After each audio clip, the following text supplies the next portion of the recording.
Good morning, Parkway. It is an early morning and I'm going to do a couple of tutorials this morning just because the sound wasn't good on the other one. So I'm going to run through them.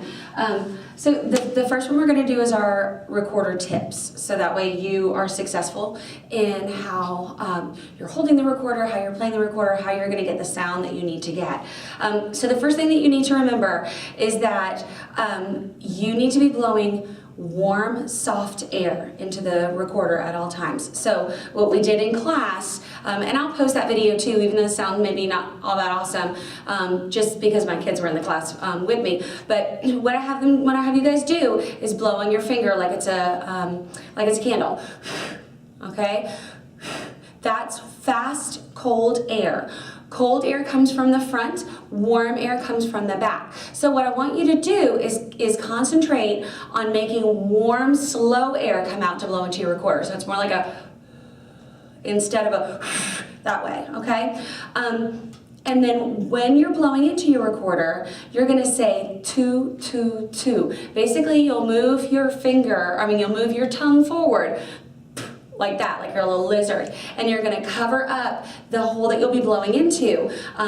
It's called tonguing is the name of, is the technique. But basically what you'll do is you'll move your tongue forward and you'll stop the air from going in and out that way instead of that way, which it's harder to control your air that way. So, so the first thing is warm, soft air.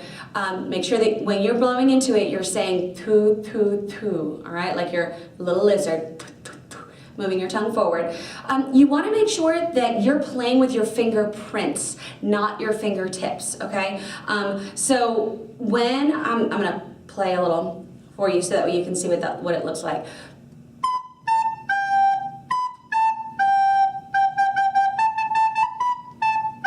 I think that might be a little familiar to you.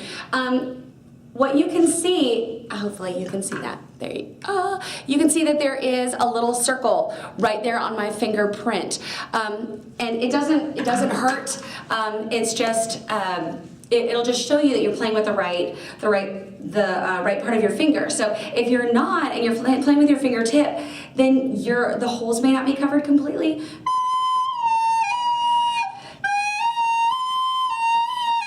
And so you can see that, you see there, they are on, the circles are on my fingertips instead. So just check yourself. If you're not getting a good sound, it could be because your fingers aren't covering the holes completely. And always make sure that that back hole right there is covered as well if it calls for that for whatever note that you're playing. And in the beginning, we're gonna be playing a lot of them. Now you can see on the back of mine, I put a Velcro dot, and I've put this on almost all of my students. We've almost made it through everybody, because you need to make sure that you keep two hands on the recorder at all times. That will just help you set up for success. And we go over that in our how to hold a recorder and the recorder mantra video that we've got there. But that's what that is on the back, is to make sure that I remember to put my thumb down.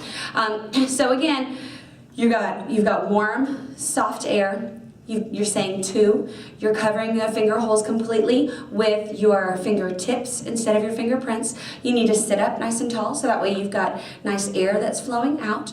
And if you start squeaking, check all those things. Check your airflow. Check your fingers on those holes and make sure that everything is covered the way that it's supposed to.